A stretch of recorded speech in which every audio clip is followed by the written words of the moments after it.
Баршаңызға қайырлы күн достар, сіздермен Гаухар. Бүгін кез келген сорпаның қасына ұсынуға болатын осындай жұмсақ сарымсақ қосылған нандарды жасайтын боламыз.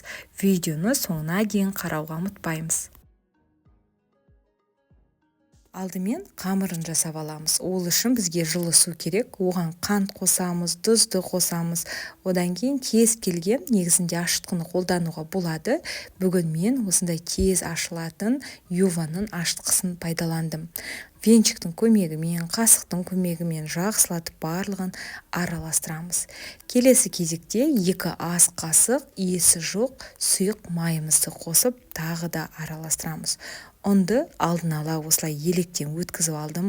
Ұнның барлығын бірден салмаймыз. Бірінші жарты бөлігін салып араластырамыз. Сол кезде біздің қамырымыз тығыз болмай, жұмсақ болып шығады. Осылай барлығын біркелкі етіп араластырып бастағаннан кейін, енді қалған ұнымызды салып, жұмсақ қамыр елейтін боламыз.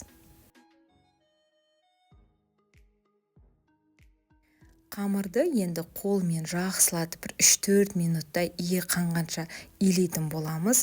Одан кейін үстіне сәл ғана сұйық майды құйып, тағы да барлығын осылай илеп шығамыз. Дайын болған қамырды енді көтерілуге 1-1,5 сағатқа алып қоямыз.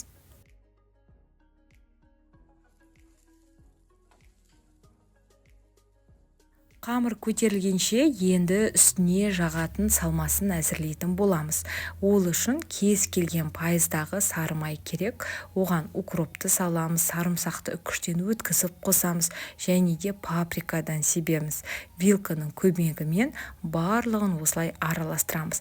Негізінде сары май тәтті болғаны жақсы, өзіңізге ұнайтын сары майды қосыңыз, сол кезде наныңыз да дәмді болып шығады.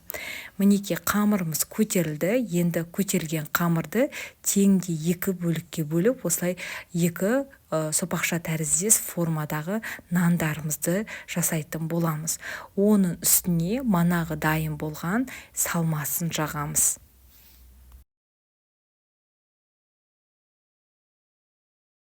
Мінекей бірінші нанға жақтық, енді екінші нанға жағамыз.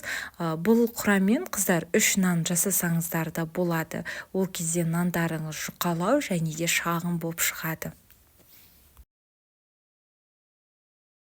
Сары майды жағып болдық. Енді үстіне ірімшікті үкіштен өткізіп қосамыз. Ірімшік менде моцарелла.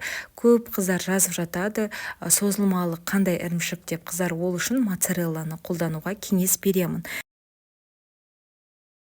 Дайын болған нанды енді 180 градуста қыздырылып тұрған пеште 20-25 минуттай пісіріп аламыз. Мінекей достар, нанымыз дайын болды. Міндетті түрде жасап көріңіздер. Сонымен қатар каналымда аптасына 3 рет жаңа рецепттер шығып тұрады. Тіркелуді ұмытпаймыз. Қоңыраушаны белгісін бассаңыз, қандай да бір жаңа рецепт шықса, сізге бірден хабарлама келеді. Сіздермен бірге болған Гаухар ас болсын.